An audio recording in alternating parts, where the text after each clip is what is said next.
everybody. Welcome back to But Why the Podcast. And today we are outwitting, outplaying, and outlasting and talking about Survivor. As always, I'm Kate. I'm here with Adrian. Hey, how's it going? And Matt. Hello. And our very first question, and I guess I should say, I'm going to be leading us through this. If you follow me on Twitter, you know that during the winter break, I binge watched about 10 seasons of the show. So I feel like I'm fairly qualified. So our first question is going to be, what is a Survivor memory? Because I couldn't figure out, like, the show's 40 seasons long at this point. So I figured I would just ask, what is the thing you remember most about the series? Like, it could be a moment, it can be like a theme, something like that. Awesome. I'll go ahead. First, my memory is they killed a shark and then they killed an endangered turtle. They killed 2 sharks, actually. That's all I got. We're going to talk about the environmental impact of Survivor and how they've been banned from an island or two. Can we talk about how they call this Survivor when people already survived there? Yep. That's a thing. Well, actually, I just figured we would just make that comment throughout everything because there's so many other controversies that I figured that was just a given. I would figure out to start off the theme of Matt. Has anyone died? No, but people have actually gotten real close to getting amputations. So everyone survived. Everyone's a survivor. Everybody has survived. Yeah, everyone survives. Except the turtles. This show. Except for the It turtles. was one turtle. There was only like 10 of them left. No. That was an urban myth that it was endangered. It was just a turtle. Well, the worst thing, which I'll say in the conservation notes part, which you're probably going to be very mad about, has nothing to do with killing an animal. Probably how much of the destruction they do of things. Nope, it's something else. Awesome. Matt's going to yell in science for this whole episode. Adrian? I haven't watched Survivor in years. We used to watch it when I was younger. I don't know, probably. I'm trying to think of the time, but I don't. I just remember watching it when we were younger before we had cable, so we'd gather around and watch all the basic cable shows. Is this thing even still on basic cable still? Yep, primetime spot. Oh, jeez. I remember just watching it there. I don't have any vivid memories of what they did because I just remember it just being a bunch of white people angry all the time, and then people calling other people snakes and rats. I remember that being a big thing. So you remember the first season? Yeah, I remember the first season. Very vividly. But to be honest, I was a much bigger fan of Road Rules Challenge once we got cable, so I stopped watching Survivor after I could watch Road Rules because. So the thing that Survivor inspired. Yeah, basically, I like the spin-off version better because no one kills sharks and turtles in that one. They're just big buff people yelling at each other. I think that's just more entertaining on a normal basis for me. And also, I can. So Jersey Shore. Yeah, Jersey Shore, but they do challenges and that just seems more entertaining to me. And no sharks die, or turtles, and they kill a lot of stingrays. Actually, I didn't realize how many stingrays they killed for food. Matt is dying inside, just absolutely dying inside. And then also, whenever I think of Survivor, all I think of is the Destiny Child song "Survivor." So it's been stuck in my head all day thinking about this recording today. So that's my contribution. I might start humming, Destiny's Child "Survivor" at some point. So I've seen every episode of Survivor at least once. I've seen most episodes of Survivor at least 3 times. I go through these really weird phases where I just binge watch Survivor. You would think that I have CBS All Access for Picard. I actually bought it because I wanted to see the most recent season of Survivor during the winter break, in which I binge watched probably about 10 seasons. Because I forget about stuff because there's so many episodes. But I think the most memorable Survivor moment for me is actually not really a moment. It's the entire season of Redemption Island, because one of the players effectively starts a cult. and is really insane, and we're gonna get into like how creepy it was in the notes later on when we talk about social dynamics and but why those. But every time I think about Survivor, that's probably my favorite season because I think what gets lost a lot is like we focus on the whole like thing, like Matt said, these like Americans surviving in places where people already live. Um and you miss the whole social dynamics, which are actually the most interesting part of Survivor and the parts that I like watching over like the physical challenges, even though like those are really interesting. Just the way people mess with each other is good, and it also gets me thinking that Matt would actually probably survive very long. So my second question is, do you think you could win the $1 million on Survivor?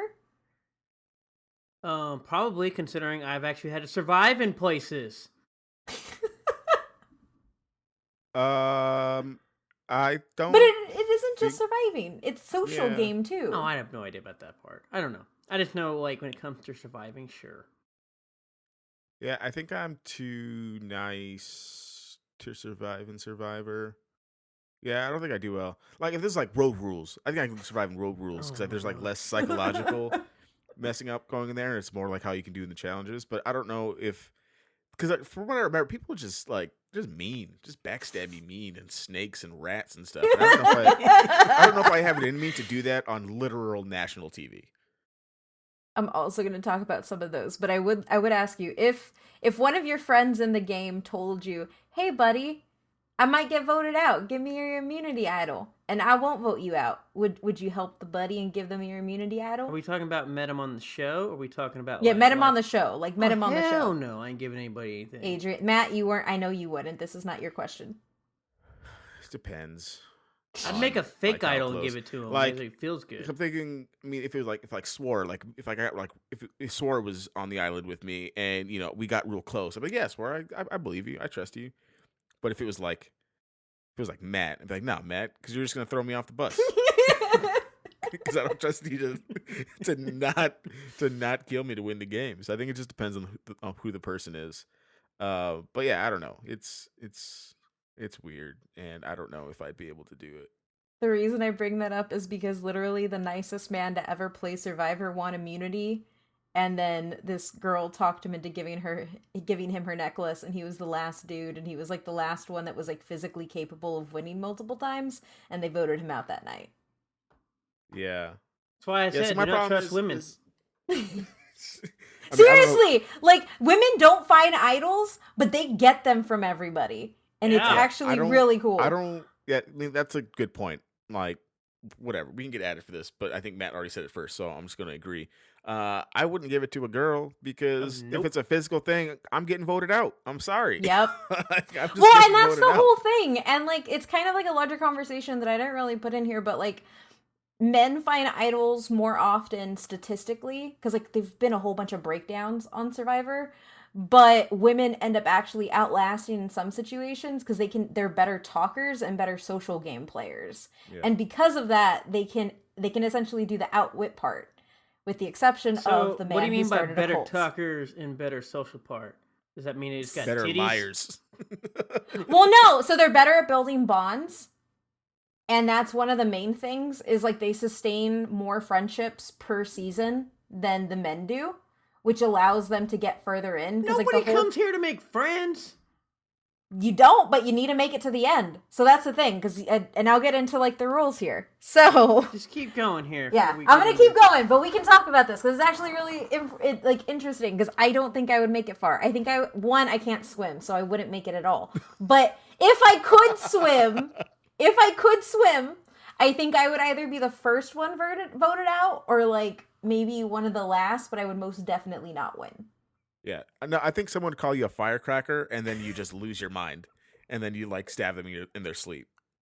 I think is what would happen to you. There has never been a stab on Survivor in 40 seasons, though. So Make that's Stabby stab that shark. oh, yeah. I don't know. I think that I would just try to Joey it up from the circle, and I would just hope that Those my- people actually do get fairly far, but they never win. I would just embrace my inner Joey, and then hope that we can pull it out at the end. You just need to find your shoebie. Yeah, see if I find my Shuby. That's what I was gonna say. If I can find my Shuby, You know, if I can find my ride or die Shuby, I would give him my idol because I knew Shuby wouldn't let me down. I have no idea what Okay. anybody's talking about. So we're So we're gonna go over the history and rules real quick before we jump into the most interesting part, the but why those. So Survivor is an American version of an international Survivor reality competition television franchise, which is derived from the Swedish television series Expedition Robinson, which started in 1997. And Survivor premiered May 31st of 2000. It's hosted by Jeff Probst, still, who is also now an executive producer on the show. And it's also executive produced by Mark Burnett and the original creator Parsons. I didn't include his first name, and I don't know why. I was like, who the hell is Parsons? But Mark Burnett does a lot of reality TV shows, but a lot of that starts here in Survivor. So the first U.S. season of Survivor followed the same general format of the Swedish TV series. 16 or more players split between 2 or more tribes are taken to a remote, isolated location, usually in a tropical climate. So they are remote. So that is the thing. People usually don't live on the island. So essentially they go into island chains and they'll find, like, they do Fiji a lot is the most used place. And so they'll pick one of the uninhabited islands of that area and then they'll drop them in there. So they are uninhabited. And then they're taken to a remote location, usually in a tropical climate, and are forced to live off the land with meager supplies for 39 days. It was 42 days in the Australian outback, which was season 2. They go through frequent physical and mental challenges and are used to pit the teams against each other for rewards, such as food or luxuries, or for immunity, forcing the other tribe to attend tribal council, where they must vote off one of their tribe mates. So the halfway point of the game is marked by both tribes merging and becoming one. So the main kind of like goal for anybody who plays Survivor is to at least make the merge. And you want to make the merge because with numbers. So the strategy in Survivor shifts in 2 ways. So when you come in, you're voting off the weakest players because you need your team to keep winning immunity so that when the merge happens, you have the numbers and you don't have to worry about the other tribe coming in and voting you all off. But once the merge happens, you want to take out the strongest competitors physically because if they continually win individual immunity, you lose the chance of doing it yourself. So you have this switch up in like the psychological component, which is really interesting, and seeing players adapt to that gameplay style is also intriguing. And this style of play switches from the first season, and we're gonna be in 40. So like obviously people have learned by watching. In the beginning, like there weren't any alliances really. People just voted whoever they didn't like. Like it was a lot more of a crapshoot. Whereas now, from the moment they get off the boat and know their teams, they're strategizing or they're trying to go for advantages in the game. So is this the standard for like all reality shows? Because like I believe Hell's Kitchen and all them do the same thing. Yep. Yes. So anything that's team-based. So team-based reality shows and any sort of competition shows, this starts in Survivor. Like Survivor is one of the very first, actually I think it is the first American competition show that there is. Before that, it was just like hidden camera or like everyday life type things. And this was a hybrid, bringing in the Big Brother element as well as adding in the competition. Yeah, that was gonna be my question. Is Survivor before or after Big Brother? Because it seems kind of similar in like the After. Cool. I don't think, do people care about Big Brother still? Yeah, it's still going on. It's still going on too? Yeah. Oh man. Oh, they have like an entire, if I remember correctly, I think the UK has an entire channel dedicated to it, so you can actually watch it 24/7. That's crazy. No wonder society sucks.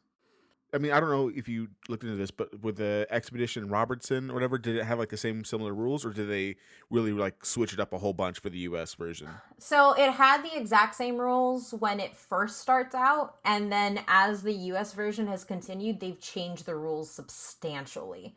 And not necessarily changed the rules so much as added in so many other elements of the game that it looks completely different than it did from season 1. And a lot of that is because, like I said, people watch, and because you have now a set of people coming in who know the strategies, who are exposed to different seasons, they're able to play the game differently. And so in order to adapt to more and more people coming in with knowledge of the game, they've had to change it and throw kind of twists in every season, which we'll M. talk Night Shyamalan it. pretty much, which we're going to talk about a little bit later, because it's also been some of the decline of the show from the fan perspective.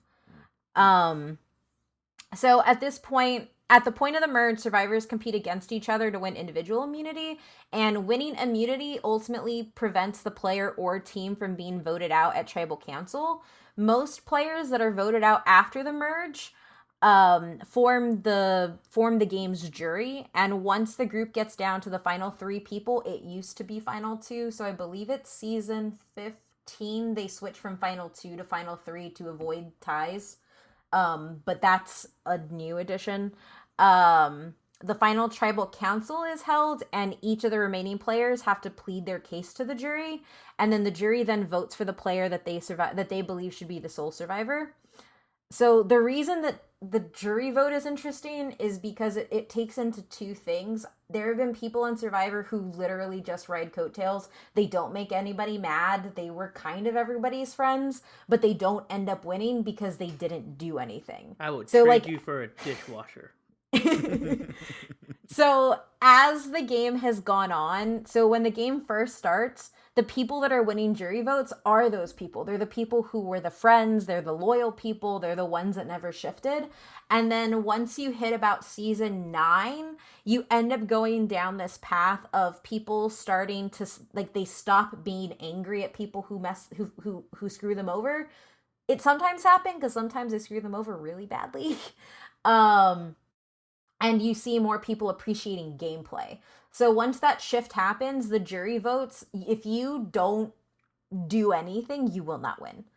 That being said, if you make somebody too angry at you, you also won't win. So like the nice way, or essentially the winner is somebody who can both make huge moves in the game, pull off a blindside or 2, but yet still have enough charm and sympathy from the jury to make it past that point. Also, sympathy is why people get voted out. They'll vote out the old people, anybody who has a sad story, because they know that would win over the merge. So now what's happened is people start either hiding their backstory or fabricating it so that they can kind of use that to their advantage. Yeah, Adrian, I don't think you would survive that long in Survivor. Yeah, no, I didn't. I saw didn't someone like lie about like their mom dying or something? Yeah, so I like have that in the notes too, and I'll bring it up here because it probably is a perfect illustration. He lied about his grandma dying. Yeah. Johnny Fairplay is like... I would punch that dude straight in his face. Oh, they wanted to. So Johnny Fairplay is probably one of the worst human beings to have ever played this show.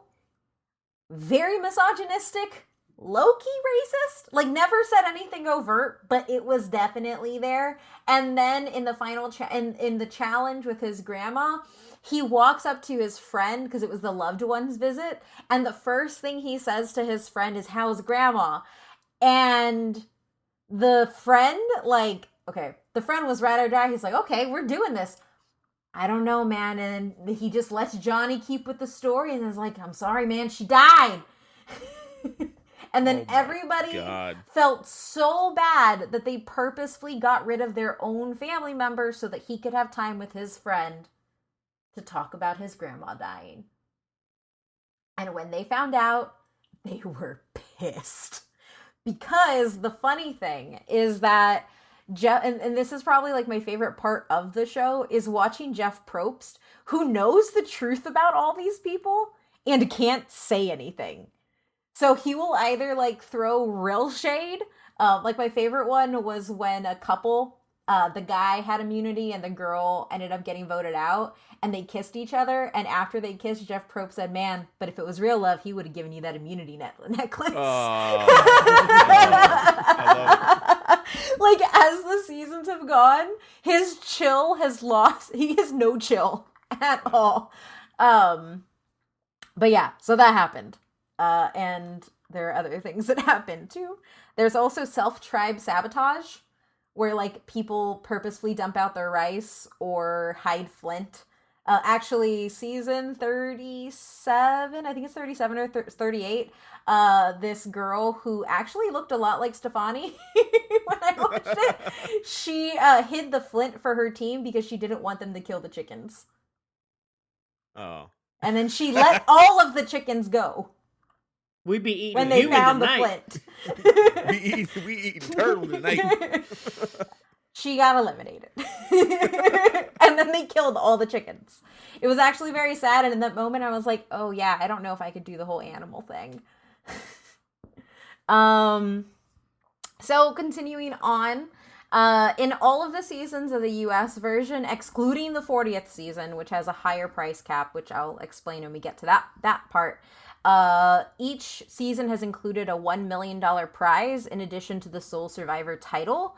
And some seasons, particularly earlier seasons, included additional prizes offered during the game, such as a car or fan favorite prizes. So kind of like the Miss Congeniality Award, like the favorite character the favorite person that season will get like $250,000. Or like when they had all the big sponsors, they would be like, and you in a car.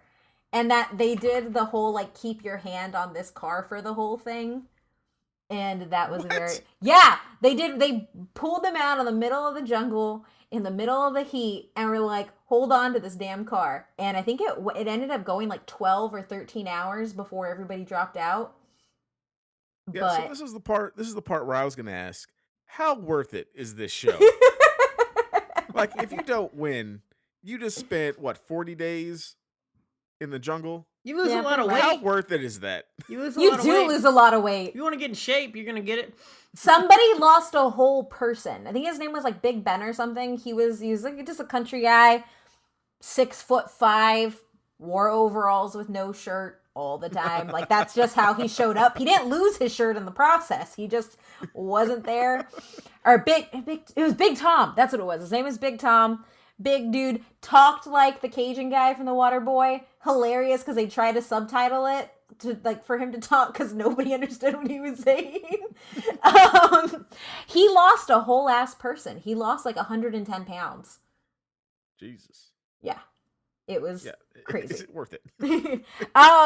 So it depends on what your life is like before the show, because some people have lost their jobs after being on the show.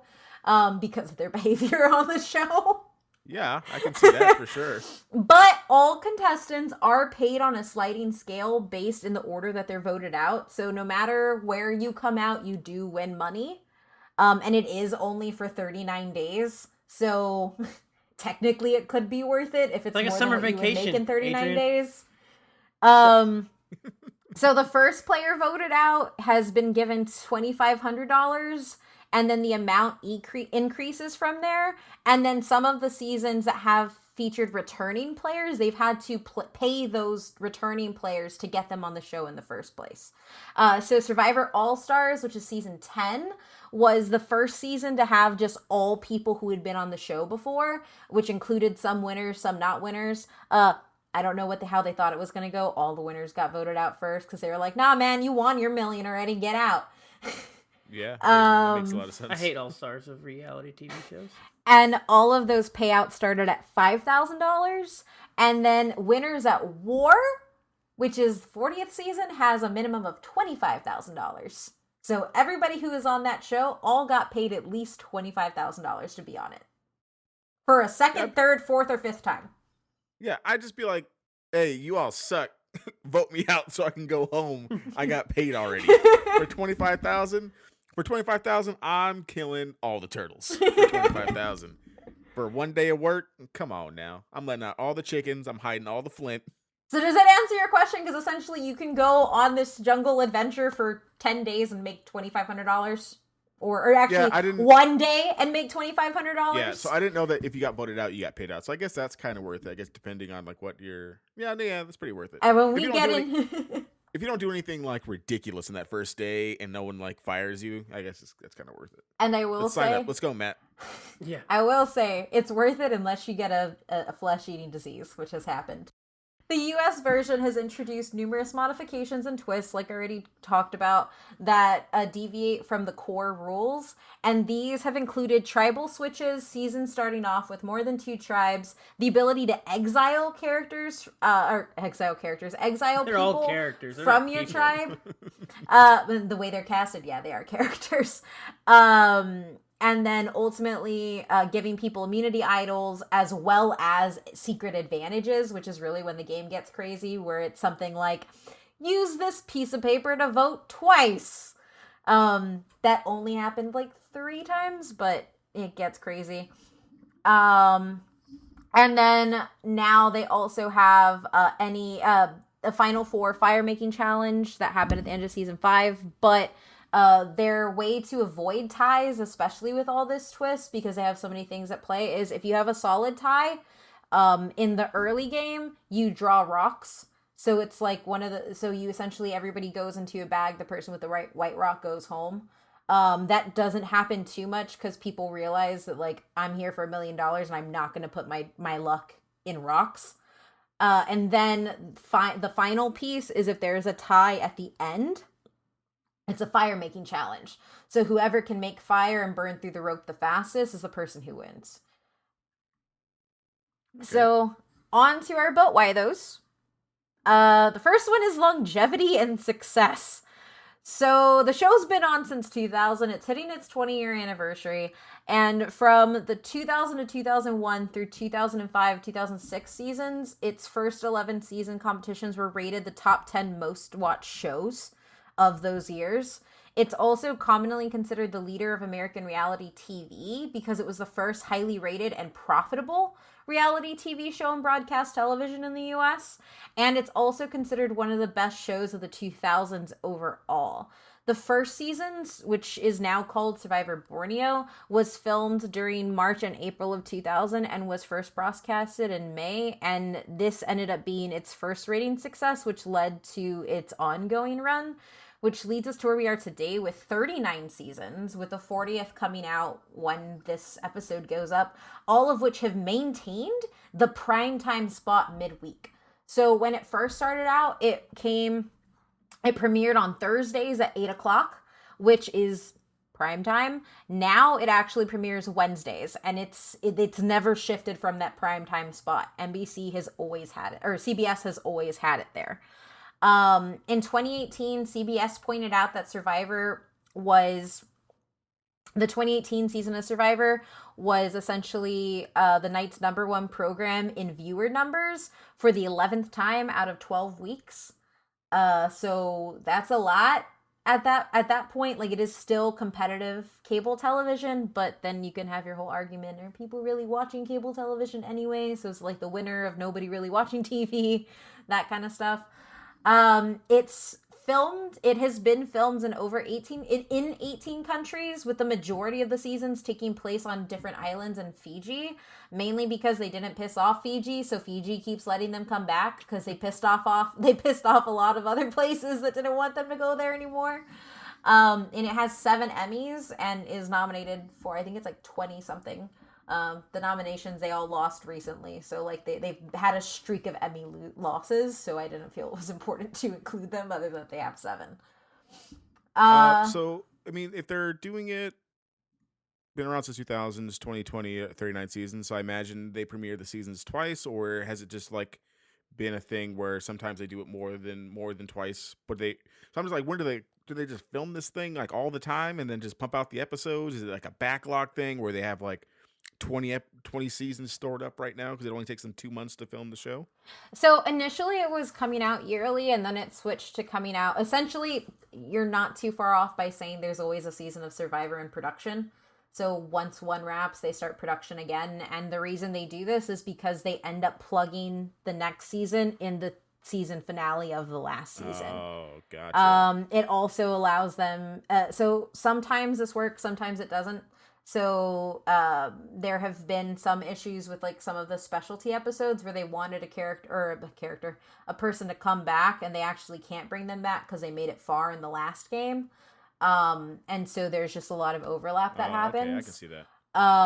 But by and large, the standard is 2 seasons per year now. How much? If this dude is doing this show almost all year, how much is Jeff getting paid? What is his He's salary? executive producer now. I have no idea, but he's I'm gonna probably look it getting up. paid a I'm gonna look it lot. up while you keep going. Jeff gets 'cause I need bored to and know. just sits around on islands all day making fun of people. This dude. That Drinking. what Matt said. Jeff Probst just lives his best island dream life, making like literally just burning people all the time because he's bored and has fun. The crazy thing is if you watch from the early seasons to the current seasons, when people are like failing at challenges, he just makes fun of them the entire time. Like they're running like emaciated across a board and they keep falling. He's like, "Wow, you really can't stay up there, Diane." Yeah, celebritynetworth.com. I don't know how accurate that website is, but it's the first one that came up. But his net worth is $40 million. And he earns a $4 million salary per year to host the show. Yeah. Host the show for 2 months. For 2 months, this dude just like, this dude just rips into people for $4 million a year. on a beach. On a beach. And he's saying like a nice cabana chilling in Fiji because Fiji is beautiful. He's chilling. He might be drunk through yeah. half these episodes. Probably. I Now would. I will say the best parts or the best parts of some of the episodes are where Jeff loses his like cool. And a lot of it is when people are like he calls it like disrespectful to the game. Like the first time that people throw a challenge, he loses it. And like he straight up says, "Well, I'm not giving you fire cuz you lost the game. I was going to give you fire, but you threw it. No fire for you." And he like it is one of those things, and I guess I should have made Jeff Probst his own, but why though? But like the man is very heavily invested in the game, and I would say like when you watch him give interviews and you watch him during a lot of the stuff, like as much as it's oh yeah, he's paid to be there, like he moved up from just being a host to being an executive producer and has invested a lot of time into it. So much as even setting up charities and starting charitable work from the money that Survivor makes, specifically by selling off pieces of the previous seasons. Like he handpicks all the charities and stuff like that. I mean, the guy still makes $4 million like a year, so like it's not that big a deal.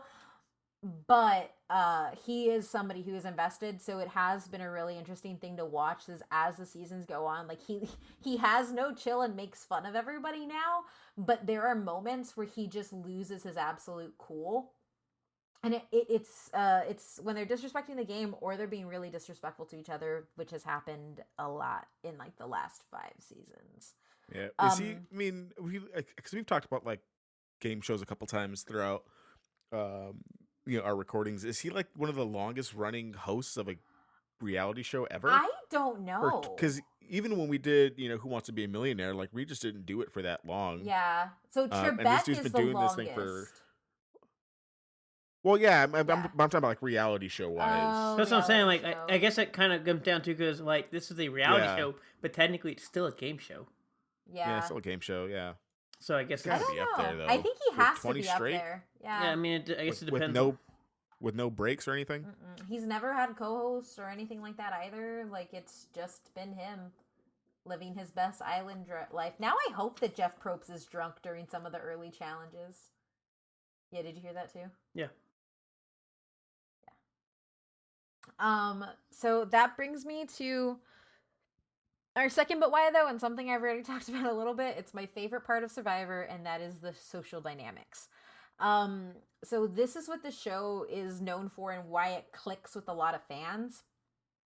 And the way that all of the seasons are set up now is to essentially put people into this automatic either kinship or just at each other's teeth for the most part, to really breed that social dynamism. And so some of the examples, not necessarily my favorite seasons, but some of the cool things that they did, where you got to see a lot of those differences and similarities, were fans versus favorites. So that season they brought back, they just had huge super fans of Survivor playing against some of the top tier Survivor players. So the ones that everybody liked, that consistently won, or not consistently won, but like always had the top fan vote. Blood versus Water was the funnest, or the most fun, because it was just like it sounds. Essentially, everybody got put onto tribes with a family member. And so, like, people went on there with their mom. People went on there with their husbands and wives. People went on there with their brothers and sisters. And for the elimination challenge, you would get two people put into like a gladiatorial style arena, and they would have to like essentially fight each other to stay on the show. And one of my favorite ones that happened was between a husband and wife couple, and their challenge lasted forever because they would not let each other win. So like that Mm. was cool. And then you had the ones with like the mom. The mom was like, "It's okay, I'll step out." And then you have like the ones where people backstab each other, and that was even better because they were family. So that was a really fun one. But I think there the standouts were always the couples because like they even like talked to them and like they were like, "Oh yeah, no, prior coming to the show, we're like, I'm gonna win. He might win, but we're both gonna win ourselves." And so they took former contestants with their family member. Yeah, Um, if Secret Hitler's taught me anything, you shoot the other fascists just because you know you're gonna win. You're all gonna win if the fascists win. So I like that. then you have Island of the Idols, which is which was season 29 or 39, which is the most recent one, where they brought back two of the game's most well-known survivors, Boston Rob, who ran a cult pretty much, which I'll talk about, and then Sandra, who is the only person to win it twice. And the only person to have not gotten a single vote in her first run through. Um, and so essentially, when people would get exiled to an outside island, they would then go and sit with Sandra and Rob and essentially get coached on different parts of the game. Um, then you have Ghost Island, which was ridiculous, where there was just so many different idols at play because you would go, you'd get exiled to an island. There's a theme here. The entire back half of Survivor is just getting exiled to an island and maybe something is there. But they essentially took idols that were used badly or weren't used to their full potential and then ended up bringing them back. So, like the guy who gave up his immunity necklace to save the random chick who then voted him out, that idol came back into play and it goes really haywire. But the reason that one is interesting for social dynamics wise is because you end up having so many idols at play that nobody ends up trusting each other on what's being done. And then you still have people making fake idols to go along with it because there are so many that are going on. This also, the people who benefited the most from the situations were people who were huge fans of the show because they knew how those situations had played out beforehand. And then you have Gen X versus Millennials, which is literally just what it sounds. They hated each other. Good. It Fuck was Gen a X. good season because it was a great season because they hated each other. Like that's it. Can't wait for Millennials versus Gen Z. That's gonna be a good one. So I don't know if that will be as bad. Like Gen X people suck, but I don't think Gen Z people, as much as they're annoying, are that bad though. I teach Gen Z people regularly. It will. You be. would hate that. You would hate that. I think I might hate Gen X more though. I guess from my interactions. Oh, for sure. Oh, yeah, for sure. Definitely. Gen X sucks. If you're Gen X, you suck. Millennials and Gen Z versus Gen X and baby boomers. Oh, God. Let's see who wins. Oh, that'd be a good one. So I will say there have been a couple of boomers on this show, and they were actually really fun to watch because this one guy was named Coach Rudy, or no, his name was Rudy.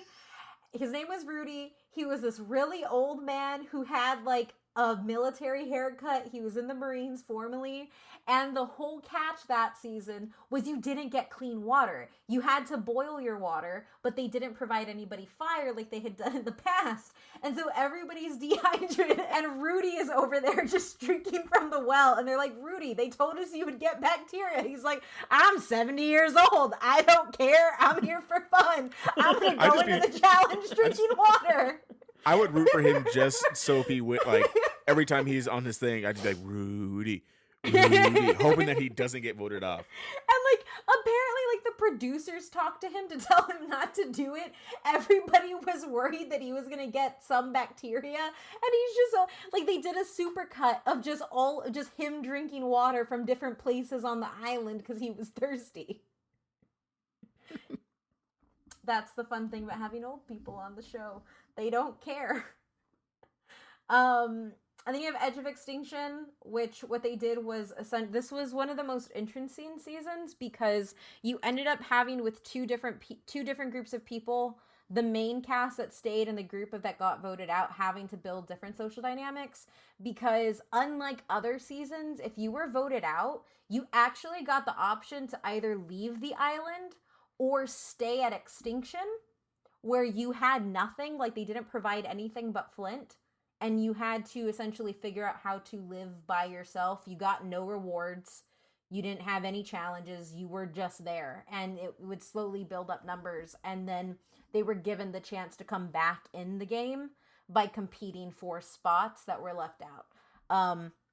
That was interesting because essentially it's the first time you have had people all on the island that long, and you had people deprived of things for a true Survivor amount of time. Because as much as Survivor is Survivor, they have reward challenges where you can go get cheeseburgers and Outback Steakhouse and Applebee's because they show up and build full restaurants for them.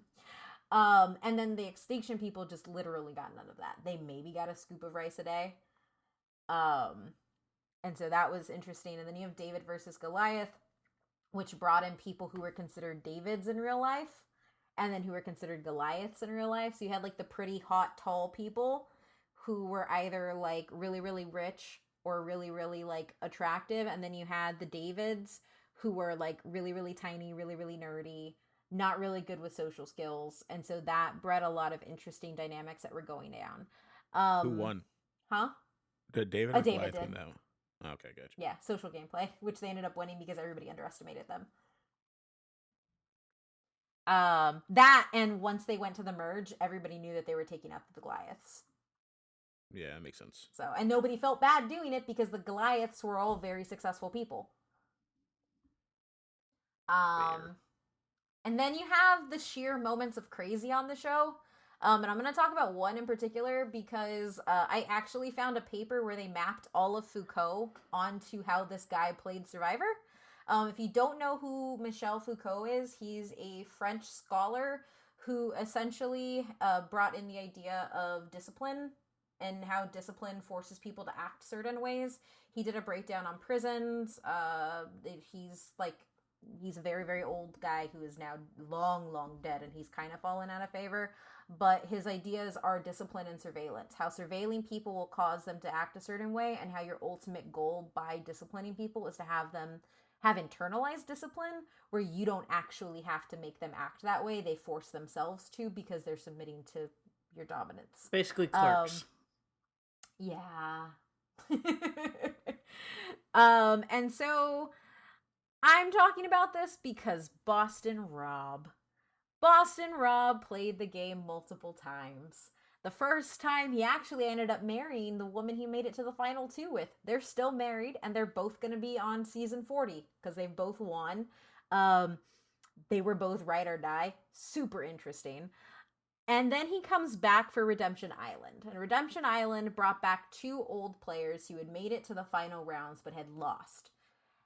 Those 2 players were then had to play the game normally. Essentially, what Boston Rob does is he gets put on a team with mostly women. There are 2 other guys. They're both fairly big guys, but he's able to convince the women that they don't need them. All they need is him, and that they're just a threat to everything. So then you end up with people talking about when they lost challenges, saying, "We lost the challenge today, and I feel like I let Rob down." And using that kind of language. Essentially, he would instill paranoia into everybody, and he would use this. So the one guy that stayed on his team that he brought with him to the end was like this really kooky guy who he ended up like making everybody think was even crazier than he was so that they could trust him, and that guy ended up being really loyal. And he would essentially create situations where he would make a person on the show feel extremely paranoid, and then he would swoop in and be like, no, I got you. And he replicated that with every single person in his alliance, to the point that when it came to just voting people out at the merge, the new tribes were like, hey, we can get them. The people that were in his alliance, and the women that were in his alliance, were totally okay going home 6th. They didn't want to rock the boat. They just accepted their fate. I'm looking at this dude. How did he talk these people into this? This guy looks like a just crazy liar person. You really do have to listen to him talk. He is insane, and Are you in the cult now? No. Sound like it. No. Well, what I'm saying is like, so he was on 2 prior seasons before this, and you see little hints of this. But he does it with like 1 person or 2 people or his immediate alliance, and then he ends up doing it with the entire row. And the funny thing is like he does it through flirting, and he does it through all these things. And so like when the show wraps and they bring him back, they were like, was Amber mad? And she was like, no, we have another $1 million at home. Why would she be mad? And I want to see this. I don't even know. I haven't watched the show in years. I want to watch this new season just to see this dude go home, because I'm looking at pictures of him and I already hate his face. Oh yeah, It's a very punchable face. Boston Rob is the most Boston person, and also like terrible. But the thing is, he was really good at challenges. He was really good at puzzles. He was really good at physical challenges, and so he was able to ride that in his first 2 seasons.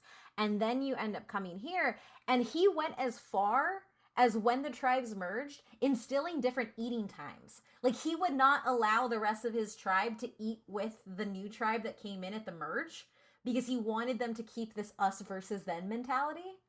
Like, it was insane. And like everybody who's like getting voted off that came in are just saying like, this is a cult. Like, Jeff, are you going to do something? This is scary. And Jeff's just like, it's Survivor. Maybe they'll all drink Kool-Aid. I don't know. It's Survivor. Drink from the well. Everyone gets a tapeworm. But yeah, like I would say, if you're even remotely interested in Survivor, it's the creepiest gameplay, but it is also the best gameplay, because this man was so confident in people's like loyalty to him that they went on a reward feast on an active volcano. He found the clue to getting an immunity idol. He threw it into the volcano and said, I don't need it. I trust my people, because what are they going to do? Vote me out? They're not going to vote me out. And he won. It was the most crazy thing, and it still freaks me out. And if you follow me on Twitter, every now and then I'll tweet, do you remember that time Boston Rob started a cult in Survivor and nobody said anything? So after all of that, the other thing that we have to talk about when we talk about Survivor is controversies. The controversies, which is something you get when you have people do all the crazy things that I just said they did. The first controversy is in the 5th episode of Survivor All-Stars. Richard Hatch, who was the winner of the very first season of Survivor, who is a nudist, and was nude in challenges, nude on the beach, ended up rubbing his junk on Sue Hawk, who was his nemesis from the first season, when she was blocking his path, which he didn't have to do because he actually had another option to go around. And he was voted out for other reasons that day, but Sue ends up quitting the show in this really big blowout where she says like producers didn't do anything and that she felt violated. And then she considered doing a lawsuit against both Hatch and the show. And she talked about it, and then she ended up not filing legal action because CBS ended up coming to her side in the situation. And it's also one of the reasons that Hatch has never appeared in another season of Survivor. The next bullet point for controversies comes from Survivor Cook Islands, which has 2 very bad things about it. But the first one is that Survivor decided to group the 3 tribes, or all the tribes, based on race. So you had the Latinos all together, you had the Asians all together, the European Americans, as they dubbed them, all together, and the African Americans. So it was Asian American, Hispanic American, which is what they called it, African American, and European American, was how they grouped the tribes. It did not go over well. People were very angry, and they lost Coca-Cola, Home Depot, Procter & Gamble, and Campbell's Soup. So before, what we need to do is we need to have them pick teams with all the same people and see what the tribes look like. Good point. I've seen enough of So, Twitter. well, no. So they do in the early seasons they do actually pick teams and they do pick tribes. The only rule is that you have to alternate between male and female, so you can't just stack your team with dudes. But it actually all of those end up being really diverse. When you actually have them do that. The men all get picked first for the most part. Like the people essentially get picked the way you think they'll get picked. The people who look athletic all get picked first, and then it just goes down from there. But yeah. So when CBS was asked about it, Jeff Probst defended the decision, saying that they did it because of diversity issues that they were having with the show. It was a response to criticism that they weren't ethnically diverse enough. So they said, we're going to group everybody by their ethnicity. They have never done that since. Who won? I don't remember who won that one. Yul Kwan. Oh, yeah, that's right. And Oscar Lusith was runner-up. I think Yul's coming back. And Becky Lee was third. So Survivor China, which is the next one, Denise Martin told producers and audiences that she had been demoted to a janitor from lunch lady due to the distraction that she caused her students by her appearance on the show.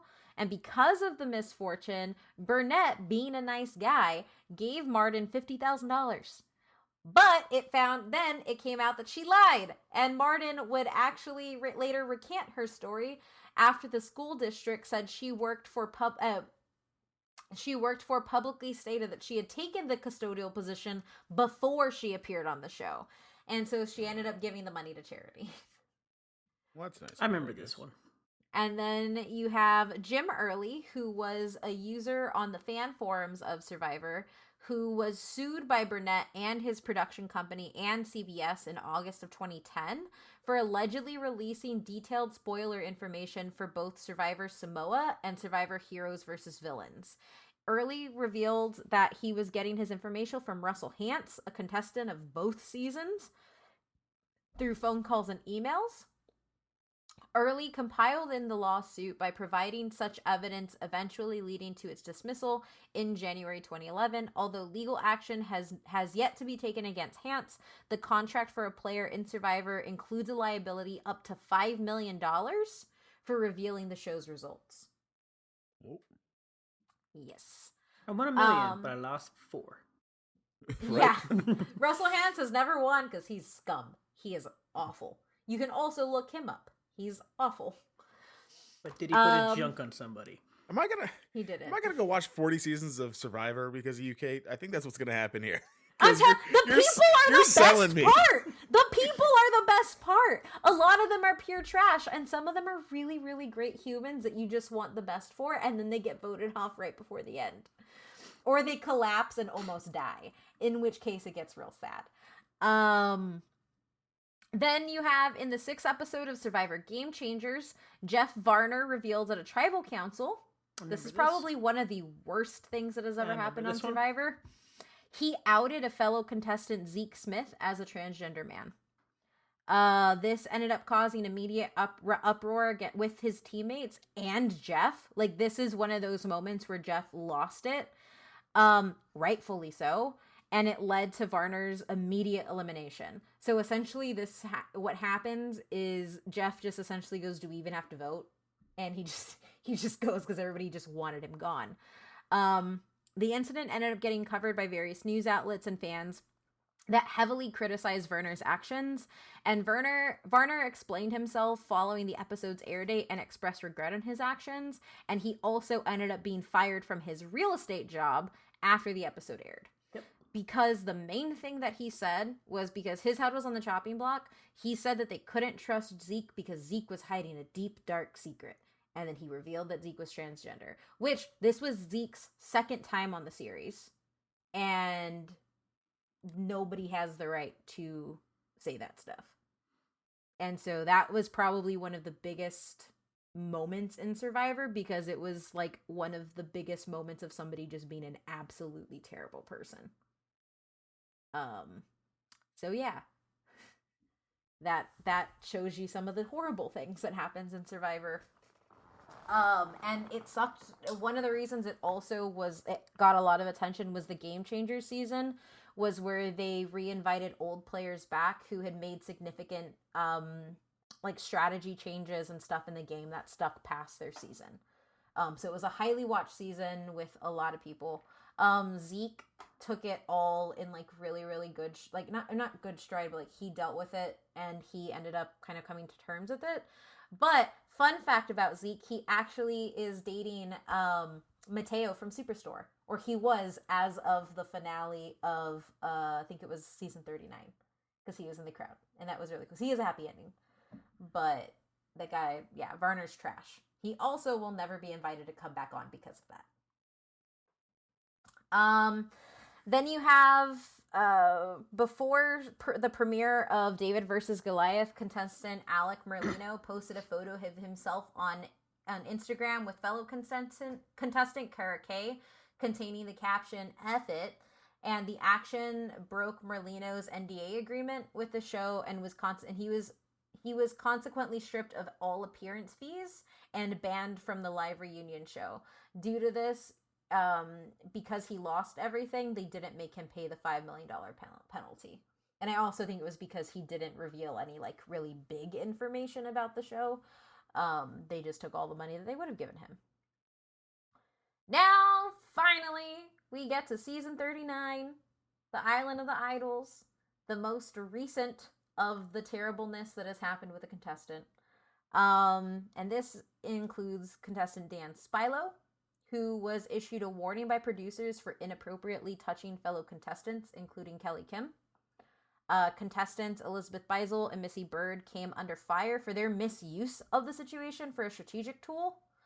And they ended up voting out Kim later. And the moment has been criticized by various news outlets because of how Beisel and Bird use the situation. So essentially, you have people weaponizing somebody who was genuinely made uncomfortable by saying, "Oh yeah, I was touched too," or "Oh yeah, he was terrible," and they like run with it.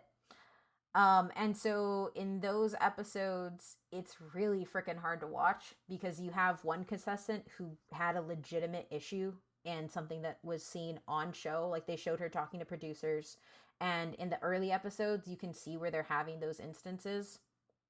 And the producers asked her what they wanted to do, and she said, because she talked to him twice, like essentially telling him to stop it, and that's in the show as well. And so the producers let it continue. Eventually, what ends up happening after Basil and Bird apologize, fellow contestants Lauren Black and Aaron Meredith also apologize. Jeff Probst, CBS, and MGM released a statement about what happened and the production team's reaction as well. So they maintain that they handled it well. Kim also maintains that it was handled well by production because they had those conversations. Then Dan actually ends up being removed later in the game after episode 12, which says that there was a report of another incident that happened off camera and didn't involve a player. And we don't know anything more beyond that, except that Dan is the only person in Survivor history to ever be pulled from the game for conduct reasons.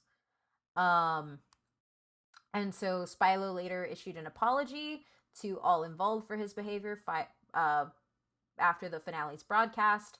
Because of the incident, the season's finale was not shown live, but instead was from an earlier live-to-tape recording, the first time since the live finale format was introduced. Further, CBS and Survivor announced that they will revamp the show's rules and production to focus more on earlier detection and prevention of this type of inappropriate behavior and strict penalties for castaways that engage in it. So, yeah. From my understanding, the off-camera incident that didn't involve a player, I think it came out, and I have a link to the NBC News. It was because he was previously accused of it, and it ended up evolving into something a lot larger than the show, and people criticized the show for not doing thorough background checks on those instances, which is why they're revamping their rules. The next piece of controversies is also So the actual controversy of controversies? Yes, the actual bad stuff? Yes, the actual big bad things that happen. So during a reward trip in Survivor the Australian Outback, Colby Donaldson removed coral from the Great Yep. Barrier Reef, which is what I referenced earlier that I feel would make you very mad. Oh, I already knew this. I was just waiting Yeah. for it to get here. Because I And said on the destruction. You same just said that doesn't count. I was like, no, it's destruction. Yeah. And on the same trip, a helicopter involved with the production flew around protected seabird rookeries. Both acts violated Australian law, and the incidents could have resulted in up to $110,000 in fines of Australian dollars. Mark Burnett, the executive producer, issued an apology on behalf of Donaldson and the Survivor production team. And then you end up with the other survival impact, and I had to kind of dig for this because it was stuff that I knew that had happened, but I had to actually go onto the Survivor Reddit to figure it out because they had it all like laid out because Reddit saves the day. I'll link to it in the show notes.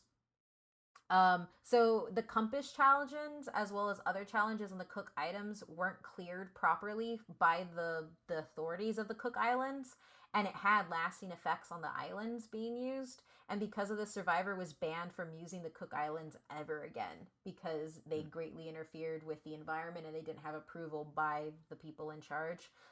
In Vanuatu, Vanuatu ended up being unhappy with Survivor for not cleaning up challenge equipment. And then essentially the Pearl Islands, they also ended up setting a pirate ship on fire as a part of production in the middle of the ocean. That caused issues. And then you also end up with issues in Palau and Cameroon because of the large amount of filming done. It was done from both the international editions and the US editions, and they've ended up phasing them out of being allowed to use it because of how much impact they've ended up having on the environments there.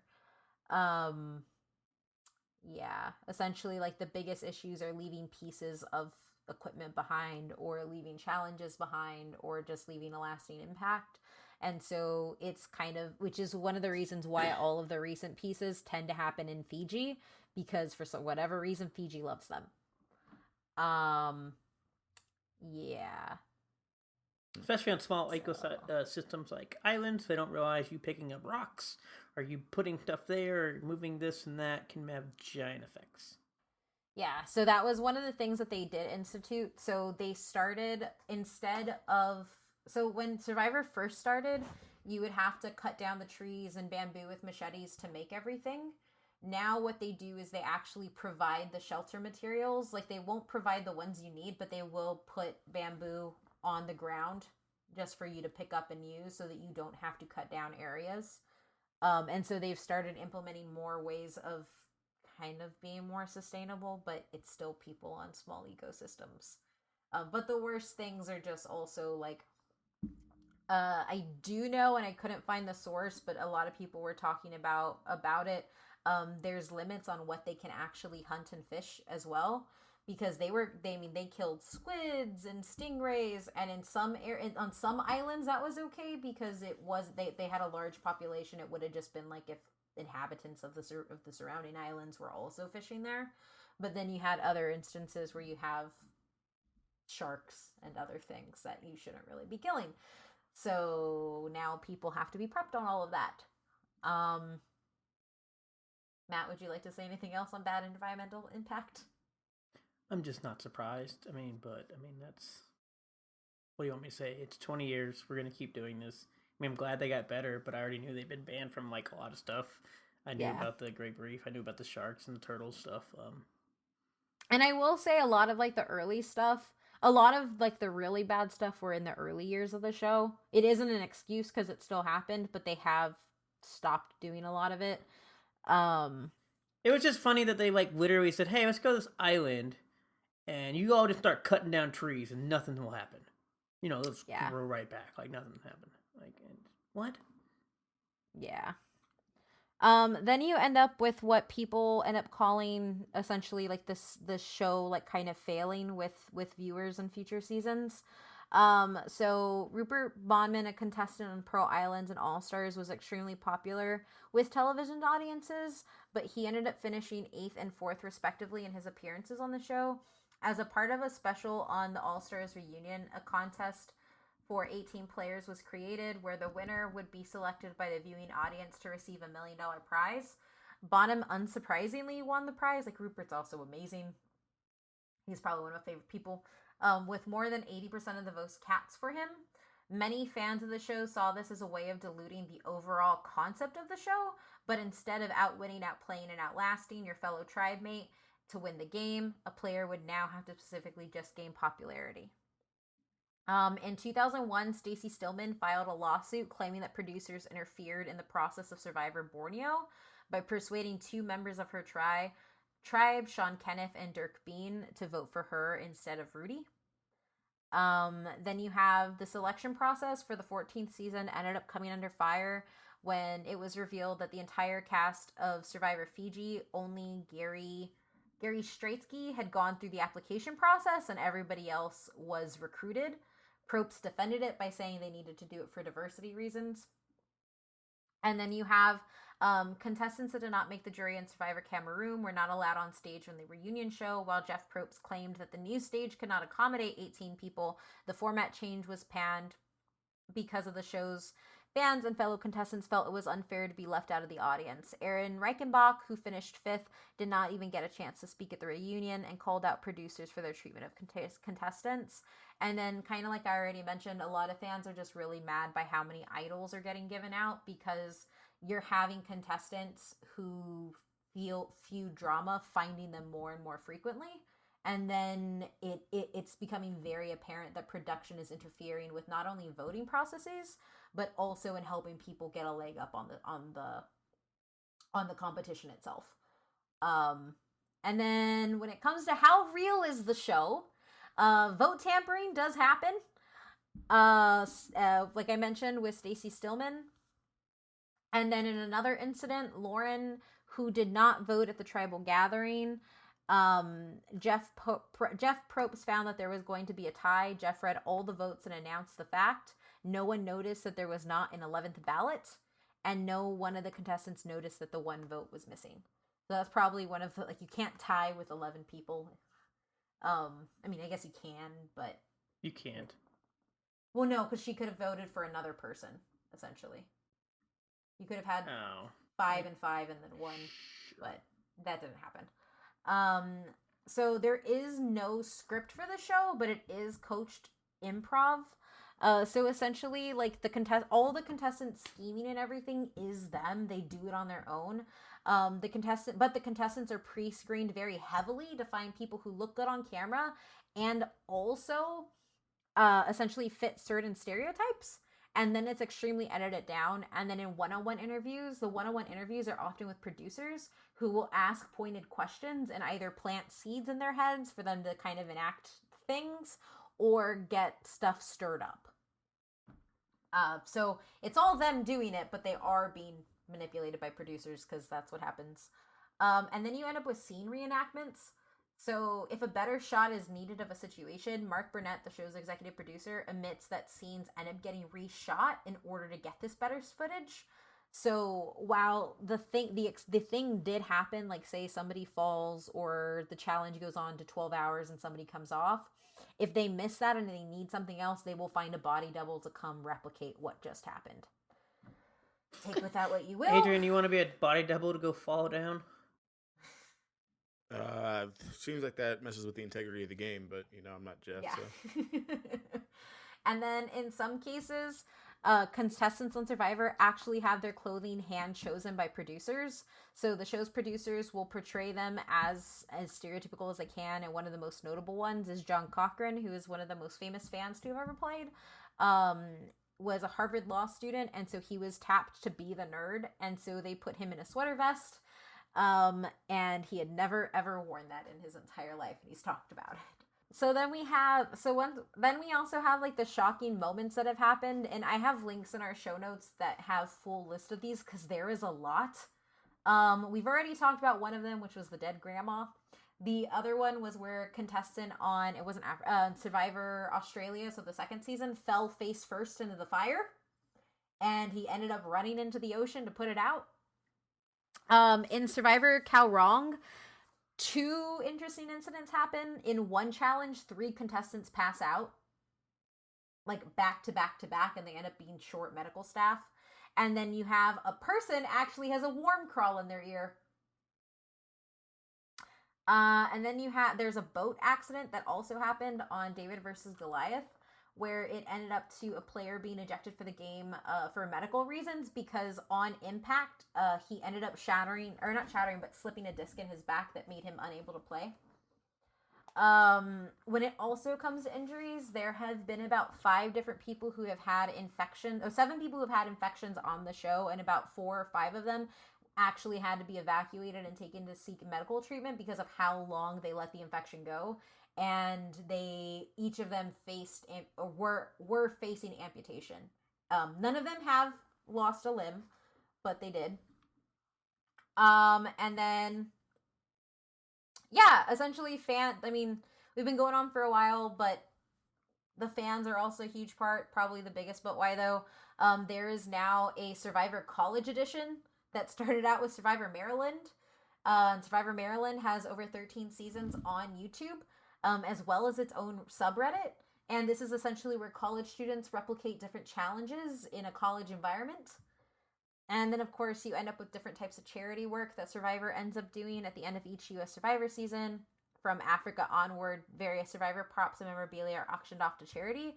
The most common recipient is the Elizabeth Glaser Pediatric AIDS Foundation, and most recently, proceeds have gone towards the Serpentine Project, which was a charity founded by Jeff Probst that's dedicated to helping people transitioning out of the foster care system upon emancipation at 18. And then season 20 or season 40 celebrates 20 years.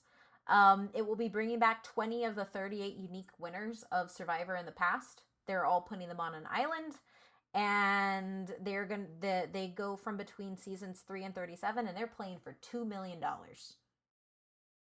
And that's pretty much all we know. Fan favorites like Amber and Boston Rob and Sandra will be there, as well as others, and I'll link to that. And that's it. That's all I got. That was a lot. I like Survivor. I have a problem. Obviously. I could also never do it because I can't swim. I would love to try, but no. I guess, yeah, final thoughts. I've seen you watch this lots of times. I will never watch this. It's still interesting that people are fascinated by this, but I can see why. It definitely has a lot of information. It's definitely done stuff. Hopefully they clean up all of the things that have happened. And no, it should be interesting to see when you decide to binge it again on what happens. Yeah, I mean, for me, whenever we do stuff that I'm not sure if I'd want to watch, I go through it and see if I want to watch it, and I want to watch after this. So I think episode successful. Some of these people are insane, and I want to see them with my own eyes. So I don't know if I'll binge 40 seasons, but I'll probably watch this newest season and just kind of go from there.